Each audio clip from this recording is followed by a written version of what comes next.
وعسى أن تحبوا شيئا وهو شر لكم والله يعلم وأنتم لا تعلمون.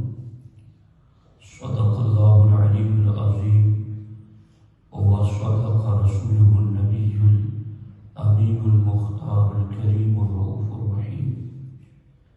انتہائی احترام و عقیدت کے ساتھ حضور سید المرسلین خاتم الانبیاء شفیع المذنبین رحمۃ للعالمین خاتم المعصومین راحت العاشقین صلی اللہ تعالی علیہ وآلہ واصحابہ وبارک وسلم کی بارگاہ میں اپنی غلامی کا ثبوت دیں اور جس طریقے سے میں پڑھا ہوں میرے ساتھ مل کر باادب بآواز بلند حضور دل کے ساتھ نذرانِ محبت پیش کریں. الصلاۃ والسلام علیک یا رسول اللہ، الصلاۃ والسلام علیک یا حبیب اللہ، الصلاۃ والسلام علیک یا نبی اللہ، وعلی آلک واصحابک یا نور اللہ، صلی اللہ تعالی علیہ وسلم. اللہ رب العزت کا بے پناہ فضل و کرم، احسان اور شکر ہے کہ اس رب کی توفیق سے میں اور آپ نماز ظہر کے بعد سنی اجتماع میں شریک ہیں. اللہ کریم میری آپ کی حاضری اپنے دربار میں قبول فرمائے. دوستان محترم، آج کا ٹاپک یہاں کے حالات کے اعتبار سے بہت اہم ہے. ہمارے ساتھ ایسا کیوں ہوتا ہے؟ اس حوالے سے قرآن و سنت کی روشنی میں چند ضروری باتیں آپ کی خدمت میں عرض کرنا چاہتا ہوں. اللہ رب العزت قرآن مجید میں ارشاد فرماتا ہے وَعَسَىٰ أَن تَكْرَهُوا شَيْئًا وَهُوَ خَيْرٌ لَكُمْ. کئی مرتبہ ایسا ہوتا ہے کہ تم کسی چیز کو ناپسند کرتے ہو وَهُوَ خَيْرٌ لَكُمْ، حالانکہ وہ تمہارے حق میں بہتر ہوتی ہے. وَعَسَىٰ أَن تُحِبُّوا شَيْئًا وَهُوَ شَرٌّ لَكُمْ، اور کئی مرتبہ ایسا ہوتا ہے کہ تم کسی چیز کو پسند کرتے ہو وَهُوَ شَرٌّ لَكُمْ، حالانکہ وہ تمہارے حق میں بری ہوتی ہے. اب یہ کہ انسان جس چیز کو پسند کرے اور وہ اس کے حق میں بری ہے، یا انسان جس چیز کو ناپسند کرے اور وہ چیز اس کے حق میں بہتر ہو، اس کا معاملہ کیا ہے؟ رب فرماتا ہے وَاللَّهُ يَعْلَمُ وَأَنْتُمْ لَا تَعْلَمُونَ، اسے اللہ جانتا ہے، تم نہیں جانتے. اب آپ غور فرمائیں یہاں پر کہ کئی چیزیں ایسی ہوتی ہیں ہماری رات دن کی زندگی میں جس کو ہم چاہتے ہیں، پسند کرتے ہیں، اس کو حاصل کرنا چاہتے ہیں، اس کے لیے جد و جہد کوشش کرتے ہیں، وقت لگاتے ہیں، سرمایہ لگاتے ہیں، پھر بھی وہ چیز کبھی کبھی ہمیں نہیں ملتی. اور کئی مرتبہ ایسا بھی ہوتا ہے کہ کسی چیز کو ہم ناپسند کرتے ہیں کہ ہمارے ساتھ یہ معاملہ کبھی نہ ہو، ہمارے ساتھ یہ ناخوشگوار بات کبھی نہ ہو، مگر وہ ہو جاتی ہے اس کے ساتھ. تو اللہ تعالیٰ ارشاد فرماتا ہے اس میں راز کیا ہے وہ اللہ جانتا ہے، تم نہیں جانتے. ہماری زندگی کے اندر بہت ساری چیزوں کو ہم ناپسند کرتے ہیں فزیکلی اعتبار سے، جیسا کہ کڑوی دوا کو انسان اپنے لیے ناپسند کرتا ہے، انجیکشن کو انسان اپنے لیے ناپسند کرتا ہے، آپریشن کو انسان اپنے لیے ناپسند کرتا ہے، مگر کیا کوئی یہ کہہ سکتا ہے کہ جس چیز کو انسان ناپسند کرتا ہے وہ اس کے لیے نقصان دہ ہے؟ بلکہ ہر بیمار یہ سمجھتا ہے کہ کڑوی دوا اگرچہ مجھے پسند نہیں، انجیکشن لگانا اگرچہ مجھے پسند نہیں، آپریشن کیا جانا اگرچہ مجھے پسند نہیں، لیکن میں یقین رکھتا ہوں کہ اسی میں میرے لیے بھلا ہے، اسی میں میری خیر چھپی ہوئی ہے۔ اسی طریقے سے کئی چیزیں ایسی ہوتی ہیں جن کو انسان پسند کرتا ہے حالانکہ وہ اس کے حق میں بری ہوتی ہے۔ ایک چھوٹا سا بچہ یہ پسند کرتا ہے کہ ہر وقت کھیلتا رہے، وہ مدرسہ نہ جائے، اسکول نہ جائے، ہر وقت اس کے لیے چھٹی کی چھٹی رہے، وہ اس چیز کو پسند کرتا ہے۔ حالانکہ ہر وقت کھیلنے کو جو بچہ پسند کرتا ہے وہ اس کے لیے فائدہ مند نہیں ہے، وہ اس کے لیے نقصان دہ ہے۔ اسی طریقے سے ایک انسان کی زندگی یوں بھی ہم دیکھتے ہیں کہ وہ شوگر کا مریض ہے، اس کو مٹھائی بہت پسند ہے کہ میں مٹھائی کھاؤں، اپنے کام و دہن کو لذت سے خوشگوار کروں، لیکن یہ مٹھائی جس کو یہ مریض پسند کرتا ہے وہ اس کے حق میں بری ہے، اس کے لیے مفید نہیں ہے، بلکہ اس کے حق میں نقصان دہ ہے۔ تو آپ دیکھ رہے ہیں کہ ایک چیز کڑوی دوا، انجیکشن لگانا، آپریشن کیا جانا، ان چیزوں کو انسان ناپسند کرتا ہے، مگر وہی چیز جس کو وہ ناپسند کرتا ہے اس کے حق میں بہتر ثابت ہوتی ہے۔ اور ایک شوگر کا مریض جس مٹھائی کو پسند کرتا ہے، ایک چھوٹا سا بچہ ہر وقت کھیلنا پسند کرتا ہے، اس کی یہ پسندیدہ چیز اس کے لیے نقصان دہ ہے۔ اسی طریقے سے ہم اپنی زندگی کے اندر بہت سارے کام ایسے ہوتے ہیں جن کو حاصل کرنا چاہتے ہیں، جن کی طلب کرتے ہیں، مگر وہ ہمیں نہیں ملتی ہے۔ ہو سکتا ہے جن کو تم پسند کر کے طلب کرتے ہو وہ اس لیے نہ مل رہی ہو کہ وہ تمہارے حق میں بری ہو، اور جس چیز کو تم ناپسند کرتے ہو سکتا کہ وہ تمہارے ساتھ اس لیے ہو رہی ہو کہ وہی تمہارے لیے نتیجے کے اعتبار سے بہتر ہو۔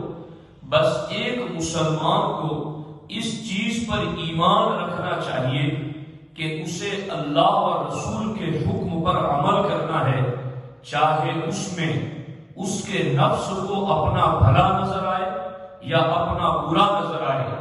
اللہ رسول کے ہر حکم پر جو بندہ آنکھ بند کر کے عمل کرے گا، نتیجے کے اعتبار سے وہ چیز اس کے حق میں 100% بہتر ہی ثابت ہوگی۔ اس لیے مومن کو اس چیز پر ایمان رکھنا چاہیے۔ اب اس سلسلے میں ایک روایت میں آپ کی خدمت میں عرض کروں جو نہایت دلچسپ بھی ہے، معنی خیز بھی ہے، پر لطف بھی ہے، نصیحت آموز بھی ہے۔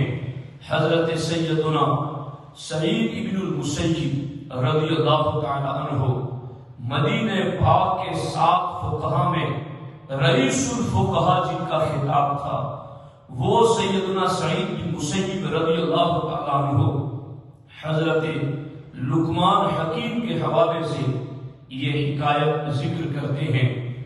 لقمان حکیم ہیں، ان کے نام کی پوری صورت اللہ نے قرآن میں نازل فرمائی ہے، اور رب نے قرآن میں کہا ہے وَلَقَدْ آتَيْنَا لُقْمَانَ الْحِكْمَةَ۔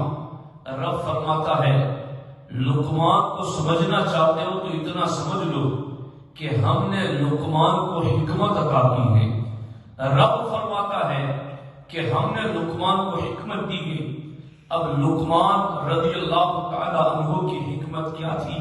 ایک مرتبہ حضرت لقمان نے اپنے بیٹے کو پاس بٹھا کر ارشاد فرمایا میرے فرزند تجھے جو بھی مصیبت پہنچے اسے اپنے حق میں بہتر جان اور دل میں یقین رکھ کہ تیرے لیے اسی میں بھلائی ہے۔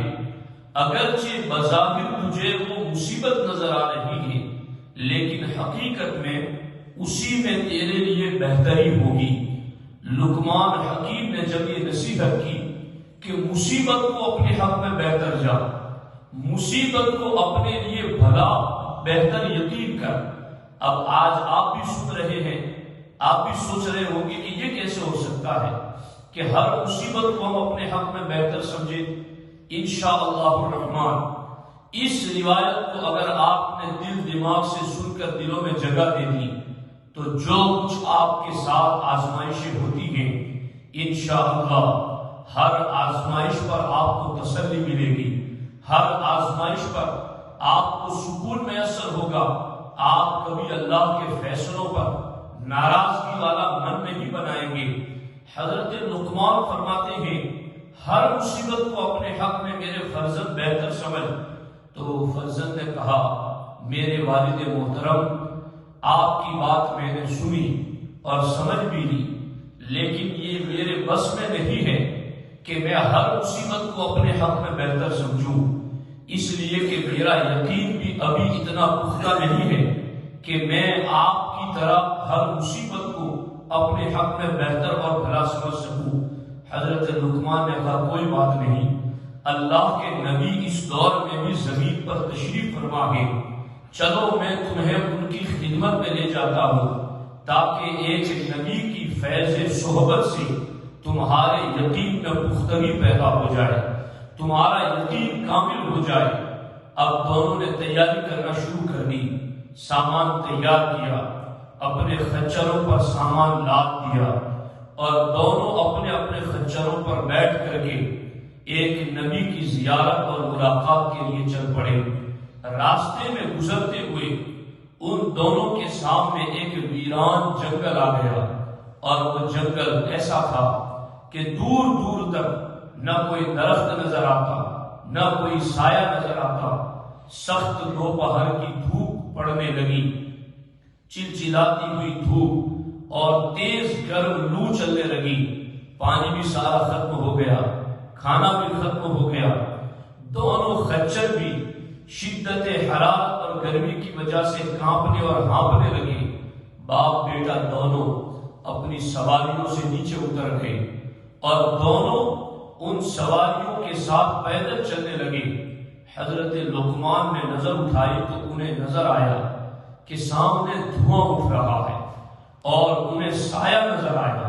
تو حضرت لقمان نے اپنے فرزند سے کہا بیٹے یہ دھواں نظر آتا ہے، لگتا ہے بستی قریب ہے، آبادی قریب ہے، اور سایہ نظر آتا ہے، اس سے بھی یہ محسوس ہوتا ہے کہ درخت اب آنے والے ہیں، ہمیں ان کا سایہ بھی ملے گا اور بستی میں ہمیں لوگوں سے اپنی حاجتیں پورا کرنے کا چانس بھی ملے گا۔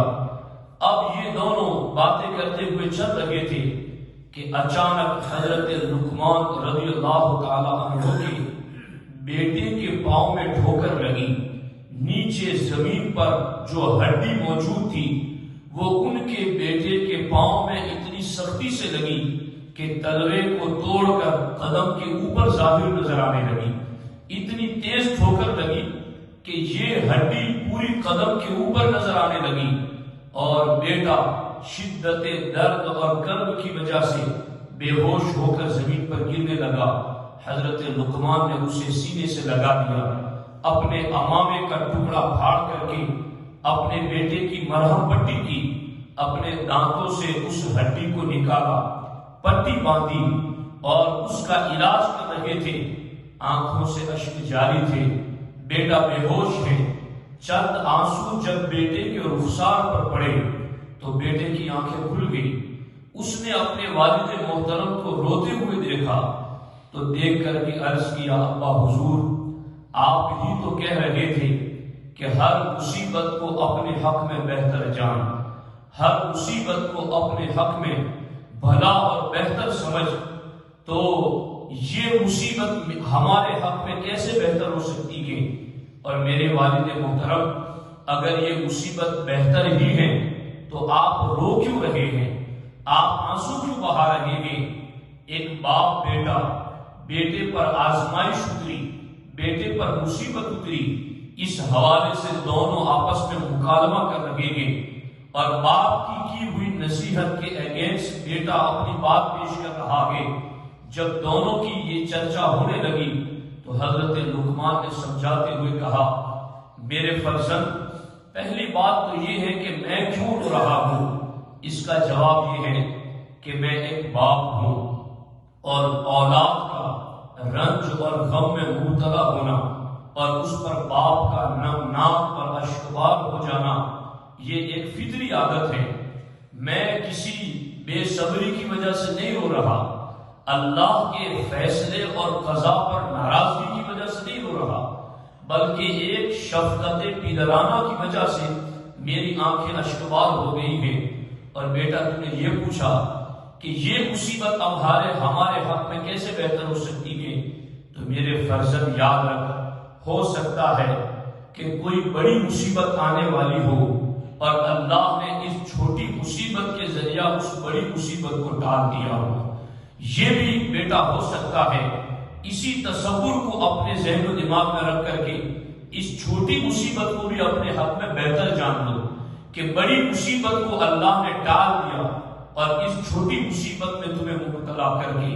حضرت لقمان کا بیٹا اس بات پر خاموش تو ہو گیا، مگر جب مرہم پٹی اور بات چیت کرنے کے بعد حضرت لقمان نے نظر اٹھا کر دیکھا تو اب وہ دھواں نظر نہیں آ رہا تھا، اب وہ سایہ نظر نہیں آ رہا تھا۔ حضرت لقمان نے کہا، لگتا ہے وہ کوئی سایہ اور دھواں نہیں تھا، وہ کوئی خیری مدد تھی، اللہ ہماری مدد کرنا چاہتا ہے۔ جب یہ تصور اور سوچ آپ کے دل و دماغ میں آئی تو آپ نے اچانک دیکھا کہ ایک سفید عمامہ پہنے ہوئے، سفید لباس پہنے ہوئے، چت کبڑے گھوڑے پر سوار ان کی طرف تیزی کے ساتھ آ رہا ہے۔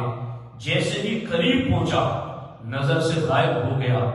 آواز آنے لگی، تم ہی لقمان ہو؟ ہاں میں ہی لقمان ہوں۔ تمہیں یہ لوگ حکیم کہتے ہیں؟ ہاں مجھے لوگ حکیم کہتے ہیں۔ یہ تمہارا نادان بیٹا تمہیں کیا پوچھ رہا تھا؟ یہ تمہارا نادان بیٹا تم سے کیا سوال کر رہا تھا؟ حضرت لقمان نے کہا، تم کون ہو اور نظر کیوں نہیں آتی؟ کہا، میں جبریل امین ہوں، مجھے صرف نبی اور رسول دیکھتے ہیں، میں اس لیے تمہیں نظر نہیں آ رہا ہوں چونکہ پیغام لے کر کے میں نبی اور رسولوں کے پاس پہنچتا ہوں، اس لیے تم مجھے نہیں دیکھ سکتے۔ حضرت لقمان نے ان سے جب بات چیت کی تو جبریل امین نے کہا، اصل تمہارے بیٹے کا جواب یہ ہے کہ اللہ تبارک و تعالی نے مجھے فلاں بستی پر عذاب نازل کرنے کے لیے بھیجا تھا، اور اللہ نے مجھے کہا تھا کہ اس بستی اور اس کے آس پاس جتنے بھی بستے ہیں ان سب کو زمین میں دھسا دو۔ اے لقمان، میں نے جب زمین پر اتر کر عذاب نازل کرنے کا ارادہ کیا تو میں نے تم دونوں کو دیکھا، جس رفتار سے تم دونوں چل رہے تھے، اگر اسی رفتار سے تم دونوں چلتے رہتے اور تمہیں ٹھوکر نہ لگتی تمہارے بیٹے کو اور تم اتنی دیر ریسٹ نہ کرتے تو جس وقت عذاب بستی میں آنے والا تھا تم بھی اس وقت بستی ہی میں پہنچ جاتے۔ میں نے تمہیں دیکھا تھا کہ تم چل رہے ہو، میں نے رب کی بارگاہ میں دعا کی، الہ العالمین، یہ لوگ ایک عظیم بزرگ ہیں، ان کے بیٹے ہیں، اور یہ دونوں اگر چلتے رہے تو اسی بستی میں پہنچ جائیں گے اور ان پر بھی عذاب آ جائے گا، یا اللہ ان کو اس بستی میں پہنچنے سے بچا لے۔ اللہ نے میری دعا قبول کی اور اللہ نے تمہیں اس بلا میں مبتلا کر دیا، تمہارے بیٹے کے پاؤں میں ٹھوکر لگی تاکہ تم اتنی دیر یہی ٹھہرے رہو اور تم آگے نہ چلو، تاکہ تم بستی والوں کے زمین میں دھسائے جانے والی بڑی مصیبت میں مبتلا ہونے سے بچ جاؤ۔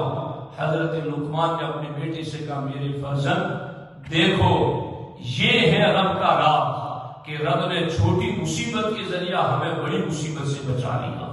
اگر ہمیں ٹھوکر نہ لگتی اور میں تمہاری مرہم پٹی میں اتنا وقت نہ نکالتا تو چلتے چلتے ہم بھی عذاب کے ٹائم میں اس بستی میں پہنچ جاتے اور اس بستی والوں کے ساتھ ہمیں بھی دسا دیا جاتا, ہمیں بھی عذاب میں مبتلا کر دیا جاتا.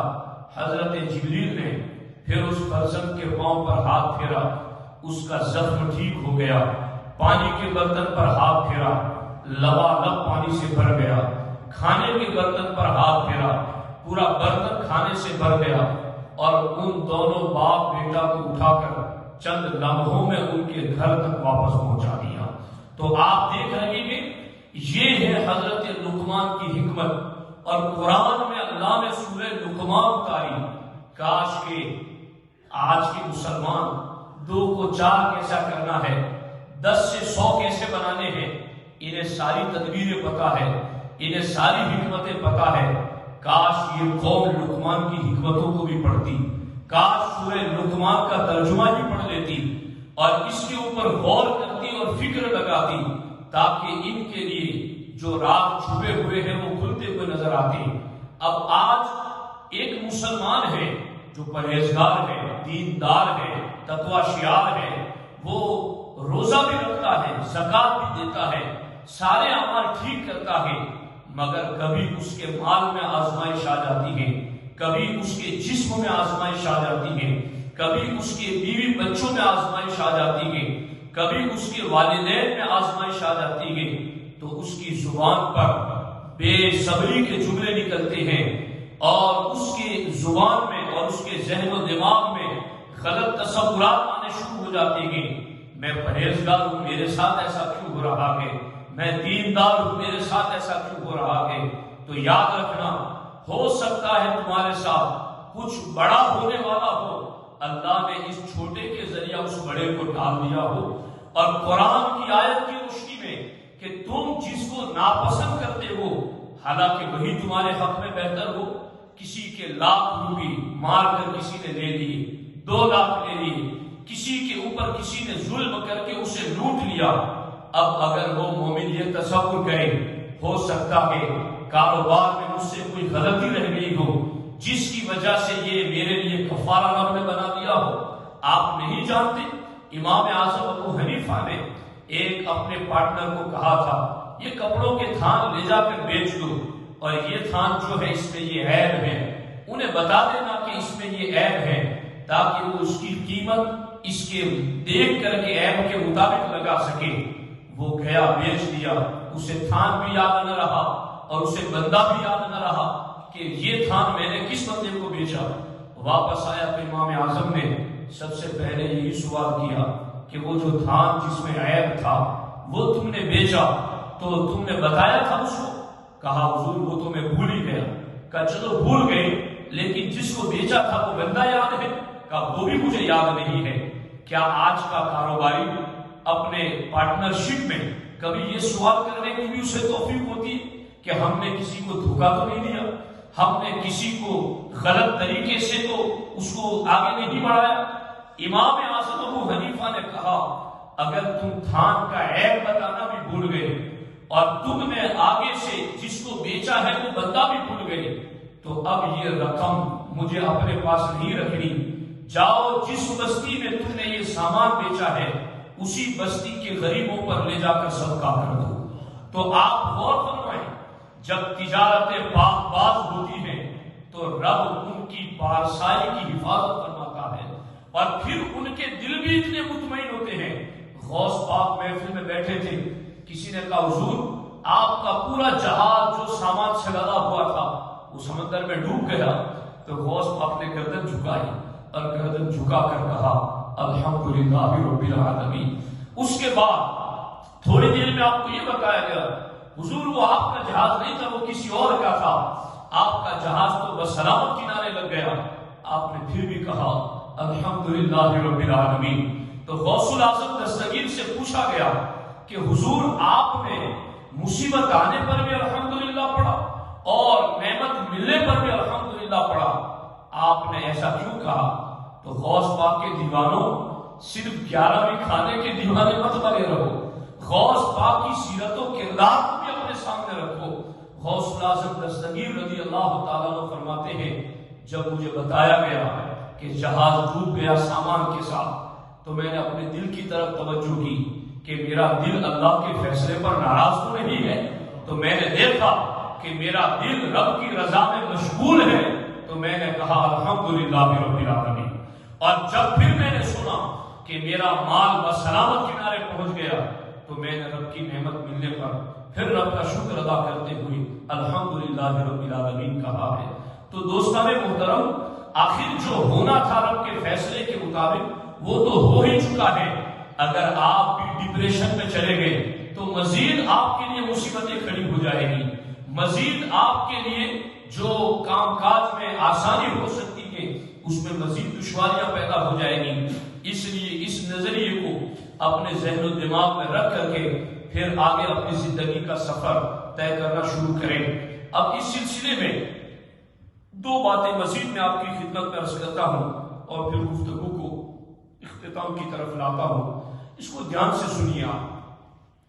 ہمارے آقا علیہ السلام نے ارشاد فرمایا ہے حسنوا اموالکم بالزکات، کہ زکات دے کر کے اپنے مالوں کو اللہ کے قلعے میں محفوظ کر دو۔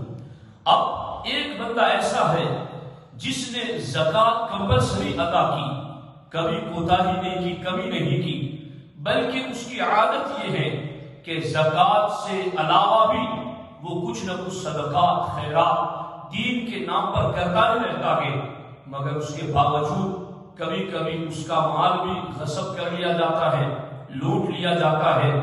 ایسا بندہ پریشان رہتا ہے کہ آخر حدیث میں جو وعدہ کیا گیا ہے کہ زکات دو گے تو مال اللہ کے قلعوں میں محفوظ ہو جائے گا، تو جب ہم نے اللہ کے قلعوں میں محفوظ کر دیا تھا زکات دے کر، تو پھر یہ مال کیسے لوٹ لیا گیا اور کیسے اس میں خسارہ ہو گیا؟ تو اس سلسلے میں اس چیز کو سب سے پہلے اپنے ذہن و دماغ کے اندر یاد رکھیں۔ اللہ رب العزت کی شان یہ ہے، قرآن کہتا ہے لا یسأل عما یفعل وہم یسألون، اللہ جو بھی کرے اس سے کبھی پوچھا نہیں جائے گا کہ تو نے ایسا کیوں کیا، کبھی اللہ سے باز پوچھ نہیں ہو سکتی۔ وہم یسألون، اور ہر مخلوق سے پوچھا جائے گا مگر خالق سے نہیں پوچھا جائے گا۔ اللہ خالق کل شیء، اللہ ہر شے کا خالق ہے۔ اور یاد رکھنا ابلیس جس نے اتنی زیادہ عبادتیں کی تھی کہ اس کی عبادتیں پوری زمین پر پھیلا دی جائے تو ایک بالشت کے برابر بھی جگہ نہ رہے جہاں ابلیس نے سجدہ نہ کیا ہو، اتنی زیادہ عبادتیں، مگر ایک مرتبہ اس نے اللہ کے فیصلے پر کوسچن کھڑا کر دیا، اللہ کے فیصلے پر اعتراض کیا کہ یا اللہ تو نے ایسا کیوں کیا ہے۔ تو اب غور کرنا، کہیں ہم نفس کی شرارت میں یا کہیں شیطان کے بہکاوے کی وجہ سے رب کے فیصلے پر اعتراض نہ کر بیٹھے۔ ہماری عبادتیں اگرچہ لاکھوں کروڑوں کی تعداد میں ہو، لیکن اس کے باوجود ابلیس کی عبادتیں کتنی زیادہ تھی، مگر ایک مرتبہ اعتراض کیا رب کے فیصلے پر، ساری عبادتیں رد کر دی گئی اور خود اسے بھی جنت سے رد کر دیا گیا اور جنت سے نکال دیا گیا۔ تو سب سے پہلا پیغام تو ہر مسلم کے نام یہ ہے کہ وہ جو بھی عبادت کرے، کبھی وظیفہ پڑھتا ہے، اسے بتایا گیا تھا کہ اتنے دن وظیفہ پڑھو گے تو تمہیں یہ نعمت ملے گی، وظیفہ پڑھا لیکن وہ نعمت نہیں ملی۔ اسے یہ کہا گیا تھا کہ اتنا تم صدقہ کرو تو تمہارے لیے یہ ہوگا، اس نے وہ کیا پھر بھی اسے وہ نہیں ملا۔ اس طرح کی بہت ساری باتیں ہیں جو وہ کرتا ہے اس کے باوجود اسے نہیں ملتی، تو ایسے وقت اس کے ذہن و دماغ میں وسوسات آنے لگتے ہیں۔ تو خیر، وسوسوں پر تو کوئی پابندی نہیں ہے، خیالات پر تو کوئی پابندی نہیں ہے، مگر جیسے ہی وسوسہ اور خیال آئے فوراً اپنے آپ کو رب کے فیصلے کے سامنے جھکا دے اور وہ یہی کہے اللہم رضم بقضائک، اے اللہ میں تیرے فیصلے پر راضی ہوں، جو تو نے کیا وہ میرے حق میں بہتر ہی ہوگا۔ اگر میرے لاکھ روپے کوئی ڈکیت لے گیا ہے تو ہو سکتا ہے مجھے کوئی ایسی بیماری آنے والی ہو جس میں 10 لاکھ خرچ ہونے والے ہو، اور تم نے 1 لاکھ کی مصیبت ڈال کر کے اس 10 لاکھ کو بھی بچا لیا اور مجھے بیماری سے بھی بچا لیا. تو یہ بھی ایک سوچ ہے. اس لیے اللہ کے فیصلے پر اعتراض کبھی نہیں ہو سکتا. لا یسأل عما یفعل، اللہ جو بھی کرتا ہے اس سے کبھی کوئی سوال نہیں ہوگا. فعال لما یرید، اللہ فرماتا ہے فعال، مبالغہ کا صیغہ، لما یرید، رب فرماتا میں جو چاہتا ہوں وہ کروں، مجھے کوئی پوچھ نہیں سکتا میں نے یہ کیوں کیا. تو سب سے پہلی نصیحت تو یہ ہے کہ رب کے فیصلوں پر ہمیشہ اپنا ذہن و دماغ پوزیٹیو رکھنے کی کوشش کرو. مثبت انداز میں اللہ کے فیصلوں کی طرف ہمیں چلنا چاہیے تاکہ ہمارے ایمان اور عقیدے کی سلامتی رہ سکے. اور دوسری بات میں آپ کی بارگاہ میں یہ بھی عرض کرتا ہوں ساتھیوں، دعا کے بارے میں تو بالخصوص احادیث طیبہ میں آیا ہے کہ ایک بندہ دعا کرتا ہے یا اللہ مجھے یہ دے دے، یا اللہ یہ میری مصیبت دور کر دے، مگر اس کو نہیں دیا جاتا ہے. اور دوسری طرف ایک فاسق و فاجر پر بدکار ہے، وہ جو مانگتا ہے اسے مل جاتا ہے. حدیث پاک کا مفہوم ہے جب وہ بدکار بد عمل مانگتا ہے تو رب فرشتوں کو کہتا ہے یہ جو مانگ رہا ہے اس کو فوراً دے دو، اس لیے کہ اس کی آواز سننا مجھے پسند نہیں، دے دو اس کو تاکہ یہ دوسری مرتبہ میرا نام نہ لے. لیکن جب کوئی پرہیزگار، دیندار، تقوی شیار، رب کی رضا میں راضی رہنے والا جب وہ گڑ گڑا کر دعائیں کرتا ہے، رب فرماتا ہے میرے فرشتوں ابھی اس کو نہ دینا، تھوڑی تاخیر کرو، مجھے اس کا گڑ گڑانا بہت پسند ہے، مجھے اس کے آنسو بہانا بہت پسند ہے، مجھے اس کا سوال کرنا بہت پسند ہے. تو اگر تمہاری دعائیں جلد قبول نہیں ہو رہی ہے تو ایک یہ بھی تو تصور ہمارے نبی نے ہمیں دیا ہے. اور ہمارے آقا علیہ السلام نے یہ بھی فرمایا کہ جن کی دعائیں دنیا میں قبول نہیں ہوئی، قیامت کے دن جب وہ اٹھے گا تو دیکھے گا پہاڑوں کی مثل اس کے لیے بدلے میں نیکیاں اور اجر سجا کر رکھے گئے ہیں.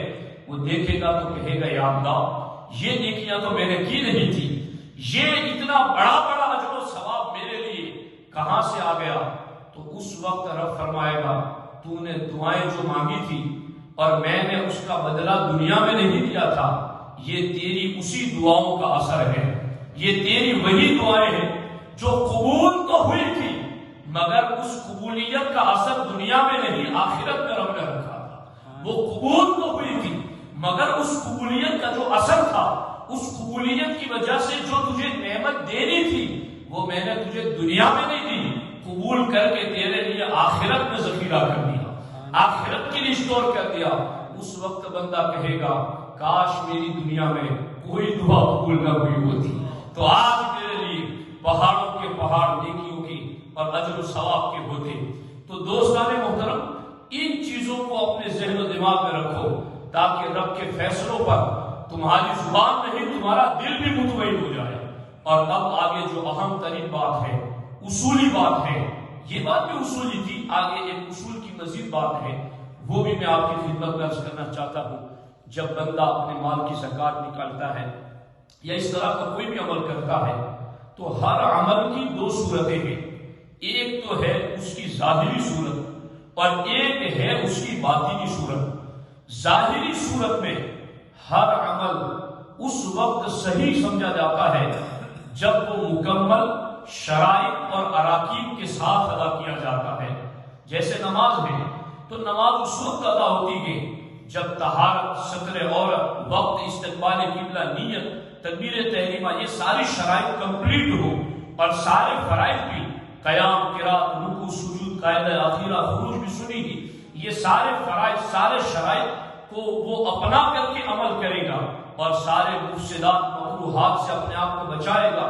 تو اب دنیا کے اندر حکم دیا جائے گا کہ اس کا یہ عمل صحیح ہے، لیکن ابھی اللہ کی بارگاہ میں قبول ہے یا نہیں یہ دوسری منزل ہے، یہ آگے کی منزل ہے. اور وہ کیا ہے؟ تم نے شرائط، فرائض، اراکین، واجبات کے ساتھ مکمل طریقے پر ادا کیا تو تمہارا عمل صحیح ہو گیا. لیکن اب اگر اس عمل کے ساتھ تمہارے دل میں اخلاص بھی ہے، تمہارے دل میں محض اللہ کی رضا ہے تو پھر وہ عمل رب کی بارگاہ میں قبول بھی ہوگا. اب جو عمل صحیح بھی ہو اور مقبول بھی ہو تو انشاءاللہ الرحمن جس کا عمل صحیح بھی ہو مقبول بھی ہو وہ عمل ضرور اپنا نتیجہ دکھائے گا، وہ عمل ضرور اپنا اثر دکھائے گا۔ اب تو ہمارے لیے مزید رونے والا معاملہ ہو گیا کہ ہم نے عبادت تو کمپلیٹ کی تھی اپنے من کے مطابق، اپنے علم کے مطابق، اور ہم یہ سمجھ رہے تھے کہ ہماری نیتوں میں بھی اخلاص تھا، مگر پھر بھی اس کا اثر دنیا میں نظر نہیں آیا۔ مثال کے طور پر زکوٰۃ کمپلسری ادا کی، ہر سال ادا کی، بلکہ جو بندہ اس سے زیادہ دیا، پھر بھی مال اگر لوٹ لیا گیا تو اب تو ہمارے لیے مزید مسئلہ بن گیا۔ یا اللہ، ظاہری شرائط اور فرائض کے مطابق تو میں نے ادا کیا کہ جو جتنا بنتا تھا میں نے نکالا، اور جس کا حق تھا کہ اس کو دینا ہے میں نے اسی کو دیا، اور تحقیق کر کے دیا، عزت کے ساتھ دیا، اس کے ساتھ کوئی ناگواری ہو ایسا سلوک بھی نہیں کیا۔ یا اللہ، میں نے سارے شرائط و اراکین کا لحاظ رکھ کر کے اس کو زکوٰۃ دی تھی، لیکن پھر بھی اگر میرے مال میں چوری ہو گئی، لوٹ لیا گیا، تو اب میرے لیے رونے کا وقت آ گیا کہ کہیں میرا وہ عمل قبولیت سے محروم تو نہیں ہو گیا۔ اس سے علاوہ کہ رب کے فیصلے پر اعتراض کرے، خود اپنے عمل پر رونا چاہیے کہ آخر قبولیت سے محروم کیوں ہو گیا۔ اور اب اس وے سے اگر ہم سوچیں گے تو ہمیں پتا چلے گا کہ کہیں نہ کہیں ہم سے اگر کوئی کمی رہ گئی ہوگی تو اللہ نے اسی کمی کا کفارہ بنانے کے لیے ہمیں اس آزمائش میں مبتلا کر دیا، اور اس آزمائش کے ذریعہ ہمارے عمل کو قبولیت کے درجوں تک پہنچا دیا۔ اور یاد رکھنا، غالباً حضرت مولا علی رضی اللہ تعالیٰ عنہ سے اس سلسلے میں یہ بھی روایت ہے کہ اگر کسی بندے پر مصیبتیں آتی ہیں، آزمائشیں آتی ہیں، وہ یہ دیکھے کہ اگر وہ گنہگار ہے، اس سے کوئی گناہ ہو چکا ہے، تو وہ یہ سمجھے کہ یہ آزمائش اور مصیبت میرے گناہ کا کفارہ بن جائے گی، اور اگر وہ نیک پرہیزگار ہے تو وہ یہ تصور کرے کہ یہ آزمائش میرے لیے اللہ کی بارگاہ میں بلندی درجات کا سبب بنے گی۔ تو اس اینگل سے بھی ہم اللہ رب العزت کے فیصلوں پر اپنے دل کو مطمئن کریں اور اللہ رب العزت کی رضا پر راضی رہنے کی کوشش کریں۔ اب یہ اس سلسلے کے اندر اس چیز کے اوپر ہی آپ کو اس پر مطمئن رہے۔ اب آگے مزید بحثیں ہیں اور وہ اتنی دقیق ہے کہ وہ ہر ایک کی سمجھ سے بالاتر ہے کہ اصلاح للعبد واجب ہے۔ اب یہ اصول اور عقائد کی باتیں ہیں جو ہم دارالعلوم میں پڑھاتے ہیں، ممکن ہے کہ یہ آپ لوگوں کے لیے چونکہ وقت بھی زیادہ ہوا اور مزید بوجھ نہ بن جائے تو میں نے آسان الفاظ میں آپ کو سمجھا دیا گیا، ورنہ اس پر مزید تفصیل اور بھی ہے، اور انشاءاللہ کبھی اس پر موقع ملا تو مزید اس پر بھی گفتگو کرنے کی کوشش کریں گے۔ اللہ رب العزت کی بارگاہ میں دعا ہے رب ذوالجلال ہمیں اس کے فیصلوں پر راضی رہنے کی توفیق عطا فرمائے۔ بسم اللہ الرحمن الرحیم، اللہم صلی علی سیدنا و مولانا محمد و آلہ و صحبہ و بارک وسلم۔ یا اللہ یا رحمان یا رحیم، تیری توفیق سے نماز ظہر کے بعد اس اجتماع میں تیرے محبوب کا پیغام اور حکم سنایا گیا، یا اللہ اسے اپنی بارگاہ کرم میں قبول فرما۔ یا اللہ یا رحمان یا رحیم، تمام مسلمانوں کو ناگہانی آفات بلیات مصیبتوں سے محفوظ فرما۔ یا اللہ جو مصیبتیں آ جاتی ہیں انہیں گناہوں کا کفارہ اور رفع درجات کا سبب بنا۔ یا اللہ یا رحمان یا رحیم، تیرے فیصلوں پر راضی رہنے والا دل عطا فرما، خوشحال پرسکون زندگی نصیب فرما، سبھی کے کاروبار میں رزق میں برکت عطا فرما۔ یا ربی بالمصطفیٰ بلغ مقاصدنا واغفر لنا ما مضى یا واسع الکرم، للخوصة لطف بها حر الوباء الحاطمة المصطفى والمرتضى وابناهما والفاطمة، ان الله وملائكته يصلون على النبي يا ايها الذين امنوا صلوا عليه وسلموا تسليما۔ اللهم صل على سيدنا مولانا محمد وآله واصحابه وبارك وسلم، وافوض امري الى الله ان الله بصير بالعباد، وصلى الله تعالى على خير خلقه وعلى آله وصحبه اجمعین۔ ایک بات یہاں رہ گئی وہ میں عرض کرتا ہوں کہ مال ہلاک ہونا اس وقت سمجھا جاتا ہے کہ جب مال ختم بھی ہو جائے اور اس کا دنیا اور آخرت میں کوئی فائدہ نہ ہو، تب سمجھا جائے گا کہ مال ہلاک ہو گیا۔ سمجھ آ رہی؟ مال ہلاک ہو گیا یہ اس وقت سمجھا جائے گا کہ جب اس کا فائدہ نہ دنیا میں ملے نہ آخرت میں ملے۔ لیکن یوں اگر کسی مومن کا مال لوٹ لیا جاتا ہے، اگرچہ اسے دنیا میں فائدہ تو نہ ملا مگر آخرت میں رب اسے ضرور فائدہ عطا فرمائے گا۔